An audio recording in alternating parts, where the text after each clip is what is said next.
a little tip today. Would you like more tomatoes in your garden and on your plants? Of course, we'd like it to be bigger than this little one that fell off my plant today.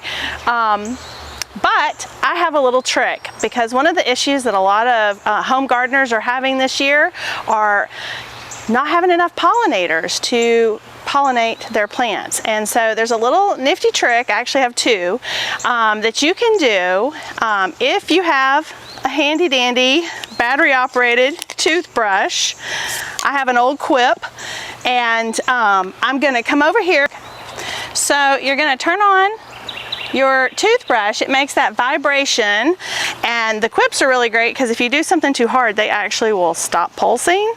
And you're going to support your tomato flower, and you just want to tap gently. And let me grab this one. I'm going to try to support this one. And it makes that vibrating. And see, I hit it just a little hard and it stopped.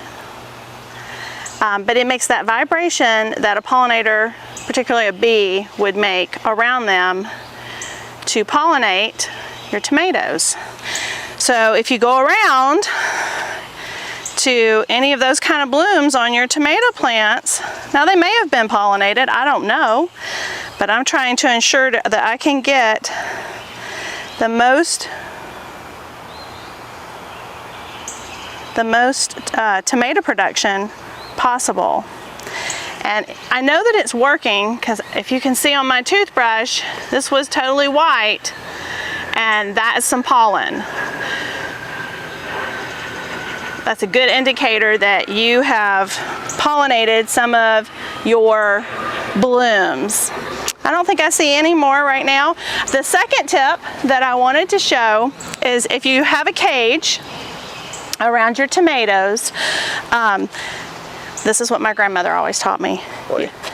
This is what my grandma, I called her Mimi, and Mimi always said, anytime you go by your tomato cages, you give them a shake, shake, shake.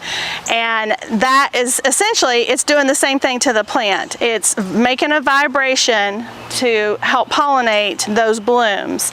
And so when I come out to the garden, any of my tomato plants, I have several that have cages. I have some that don't, but I have several that have cages, and just out of habit of what I've done my whole life, I give it a shake. So we're trying both of these to help pollinate, to get the most tomatoes out of our garden here. We have no idea if this will work. This, I do believe, works some. I don't know that it's as prolific as this one that we've seen on many YouTube channels has said, how you get so many cluster tomatoes. So we'll see. We'll see if it works. If you have tried this and it's worked for you, could you please share with us down in the comments? We would love that. Thank you for stopping by Sowing Back.